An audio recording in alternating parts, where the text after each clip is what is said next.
kuigi eriolukord nüüd lõppes, on nõudlus turul ikkagi nii palju langenud, et praegu on üldse keeruline kinnisvarale huvilisi leida. Aga sellegipoolest tehinguid tehakse ja annan täna sulle 2 ideed, kuidas enda kodule pakkumised kätte saada. Jälgi hoolega.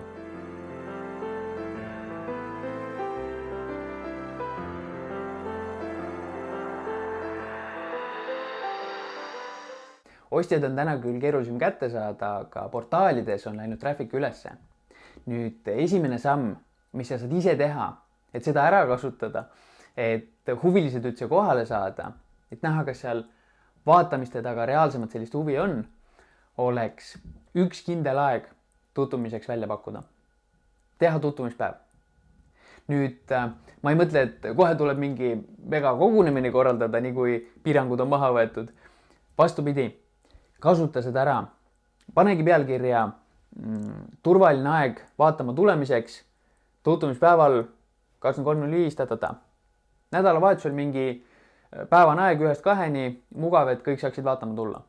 Tekstis saad veel täpsustada, et tutvumispäeval igale huvilisele privaatne vaatamine, desinfitseerime, Tutvumispäevad, see ei ole ainult maaklerite pärusmaa, see on parim test, et näha, kas seal vaatamiste taga oli nüüd keegi, kes võib-olla kartis omanikke tülitada, et eriolukord. Või kes nüüd näeb, et okei, tutvumispäev tulemas, kurat, peame ka vaatama minema, äkki keegi ostab ära. Ja teine, mis tuleb teha, kui nüüd juba käivad vaatamas, kindlasti vahetage kontakte. Kui sul on telefoninumber olemas, sa saad helistada, tagasisidet küsida. Mis koha peal tavaliselt öeldakse, no, me mõtleme. Väga hea. Mõned päevad hiljem saad nüüd helistada, küsida, no, käisite vaatamas, kuidas meeldis? Seda ei pea kartma, ärge muretsege, mitte keegi ei ütle, et teie kodu ei meeldinud neile. Siin pigem hakkavad midagi keerutama, mille pärast teine küsimus sinna otsa kohe, kas olete valmis broneerima? No, kui siin midagi veel nüüd keerutavad, ütlevad ära, super, vastus on käes. Aga tänasel turul on ka neid, kes ei taha seda otsust kohe teha, kardavad seda otsust teha. Võib-olla korter meile tõesti meeldis, aga me vaatame, kuidas see olukord siin välja mängib. Kui ta suvel on alles, me kindlasti ostame. Teie jaoks ostja, kes 3 kuu pärast võib-olla ostab, tänasel päeval sellest väga palju kasu ei ole. Siit on oluline pakkumine kätte saada. Mistõttu praegusel turul kõige olulisem küsimus, mis hinnaga te täna ostaksite?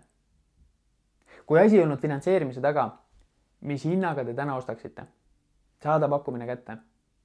Pakkumisele juba saate ise vastata, jah, oleme nõus, teha omapoolne vastupakkumine või öelda ära. Aga teie jaoks see on nüüd uus põhi. Kui tulevad järgmised huvilised, no kas hinnast alla saab, 75 000 on juba pakutud, sellest vaja üle.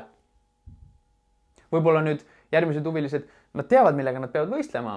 Võib-olla sealt nüüd natukese pakuvad üle. Ega te ei pea ikka tehingusse minema. Aga teie jaoks on see nüüd järgmine juba põhi. Sinna saate ka, jah, oleme nõus, teha omapoolne vastupakkumine või öelda ära. Loodetavasti ideid said, kuidas pakkumine kätte saada ja kuidas need omavahel konkureerima panna. Siiralt loodan, et saad enda tehingud tehtud. Ja loodan, et oled ka terve nagu purikas, et seda suuremat vabadust ja ilusat ilma minna nautima. Näeme juba järgmisel korral, seniks. Tšau!